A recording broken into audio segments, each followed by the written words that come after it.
If you asked me when I was young what I wanted to be, I definitely wouldn't have said a love coach. I never felt lucky in love and always felt a step behind or slightly out of place.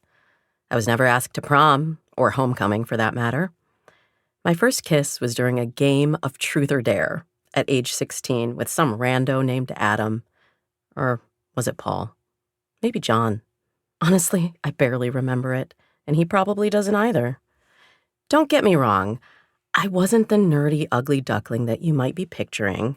I was a cheerleader, I starred in the school plays, I was twice elected to student government, but I definitely was not one of the it girls, the women who naturally knew how to attract guys.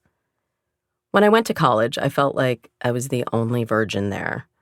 Surveys showed at that time that 65% of people had sex in high school. Now, 20 years later, that number has dropped to about 55%. More on that later. Every time I would go out with my friends, I'd end up holding their coats and purses while my friends chatted it up and gave out their numbers like they were Tic Tacs. I felt worse than invisible. I felt different. Back then, few people on TV and in magazines looked like me. The standard of beauty in those days didn't account for brown skin, wild curly hair, and a fuller figure. I didn't see men falling for a woman because of her provocative intellect and snappy sense of humor. By the time I was an adult, I was a full-on love cynic. I moved to Los Angeles and dove headfirst into my work. I found career success early, getting my first assistant job at CBS in the casting department at the ripe old age of 21. The harder I worked, the more I was recognized, and the more it made me want to keep working. My job gave me validation and worth, so it is what I put my effort and attention toward. Chasing boys was a road to heartache, but the harder I loved CBS, the more love it gave me in return. I devised a clear life plan. I would work my ass off for the next 10 to 15 years, and then, when I'd sucked up all the love from my career, I would magically meet a man that fit right into my life.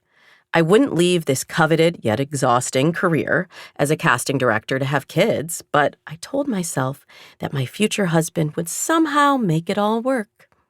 My boss at CBS was light years ahead of me. She had followed the same path 20 years earlier and ended up in a loveless marriage, supporting 2 kids and a husband on her executive salary while he shuffled from gig to gig. She filed for divorce and made dating her top priority. This new thing called online dating was all the rage for 40-something divorcees and dudes in their moms' basements, or so I thought. It was impressive, nonetheless, that she would line up 2 or 3 dates after work before she had to pick up her kids from her ex's house. At one point, she was even in a relationship with the CEO of a global ice cream chain. I couldn't believe he was on the dating site. His mom must have had a very nice basement. Meanwhile, I would often stay out until midnight with some actor/poet/musician who seemed more interested in what I could do for them as a casting director than who I was as a person. One of the many mornings I dragged my hungover bones into the office. My boss stared into my bloodshot eyes, poorly disguised after a night of broken-hearted bawling. "I don't like these guys you're going out with," she said, concerned. "You should try online dating." I literally LOL'd. Online dating was not for successful women in their 20s. I met tons of men. I went out all the time. I had excuse after excuse at the ready.